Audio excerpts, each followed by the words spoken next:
Hey there, Roseville Pathways. It's Zena, and I'm creating this video for you specifically about adding patrons and deleting patrons in Follett. Patrons typically are there automatically. The software you have to press a button in order to update it. Sometimes students just don't get populated for whatever reason, especially I think that you guys need to be able to understand how to quickly just add a patron and then delete a patron, because you have students who come from outside and you have students who leave all the time. And so this is probably going to be a very handy video for you. So make sure that you watch this one whenever you're curious on how do I make a patron. So we're here. I'm already logged in to Roseville Pathways Follett Destiny account. Really, truly, you could do this from you could be in library view or you could be in textbook view. That doesn't matter for our purpose of making a patron. So what you're going to do is you're going to go over to your admin tab, because again, anytime you want to change anything with policies or do any administrative task, you have to be in the admin tab. So you'll see, like say if you were down here at inventory, okay, you'd have to go up here to manage patrons. So it should automatically go there when you first log in, but just in case, there it is. So in manage patrons, you'll look here. Maybe you look up somebody. Maybe it is, Johnny Singh. And Johnny Singh is not, let's see, if I type in Singh, it's a popular last name. Okay, but it looks like I have some students here. I have Taranveer and Karman and Ishan, but I don't have a Johnny. So Johnny is new to us. We have to add poor little Johnny. Let's make Johnny a freshman. So if we look here and it's like, not there, we'll go ahead and we will add the new patron right here because it says non-existent, add them. Okay, and you can do this too. If you guys get a new teacher, you can add a new teacher. But for our sake, so we have Johnny Singh, and Johnny Singh is a freshman. So you would type in last name Singh, a first name Johnny.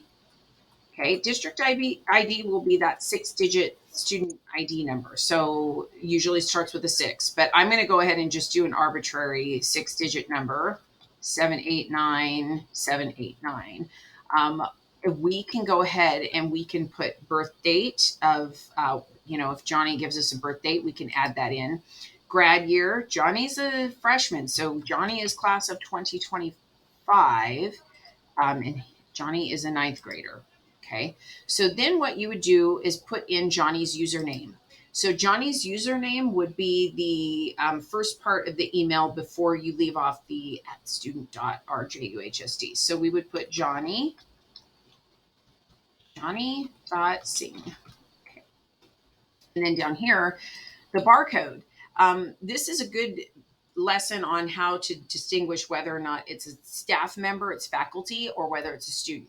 Student barcodes are always going to be P and then a space and then their 6-digit student ID number. You'll notice, like, here's Greg Hill right here because I just added Greg as a faculty. So it'd be P space Hill, all capitals. And the reason I do that is because when you're going in and you're creating a faculty account, the faculty, we don't have those 6-digit student ID numbers, and that's the way that we keep it straight. So if this was a faculty member, we would go here to patron type and we would change it to faculty. But of course, we've got Johnny Singh. He's a freshman, so he obviously needs to be changed back to a student. And we would put P for patron and then 789789. Okay, so Johnny is now, he's in here. We can go ahead and hit save, and it is going to create this patron, 789789. So what we can do now, if we go into manage patron, we can say 789789. There is Johnny Singh. We just created him. He's a student in Pathways, but we don't want Johnny anymore. Now, if you have, I think I only gave access to the Pathways primary person, which would be either Esther or Jan. So those two have the power to possibly delete. If you're a secondary, you might not be able to delete the student. So you'll have to just go in there and check if I gave you that permission. But either way, you can just click on this, delete. I'll say, are you sure you want to delete? And you're like, yes, let me get rid of this student because he doesn't really exist. He's fake. Okay, so that's how you do it. Another thing is when you go to update the patrons, which is that second tab, sometimes you will use this because when you go over here to delete, this would be, let's say you've got some kids who've been in the system for a while. You won't have to do this probably for, I don't know, a couple of years. But let's say you want to delete all of the patrons, right? Whose graduation year is, I do this all the time at the comp sites because, I wait about 3 years and then it's bye-bye time. So if I said, let's go 2021, okay, so that would be almost 2 years back, right? And then you could say patron type is student.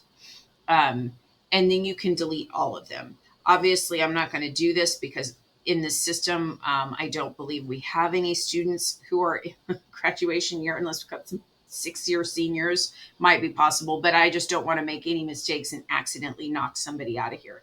So that's the way that you delete patrons on a massive scale. So hopefully this was helpful for putting in a patron, deleting an individual patron, and then learning about faculty on how to create for a new teacher. Perhaps you guys get a new teacher, you get a student teacher down the line. You could do that. Or if somebody transfers in from one of the comp sites, if they didn't have an account at one of the comp sites, then it won't transfer in. So not all teachers do. Some of them do, some of them don't.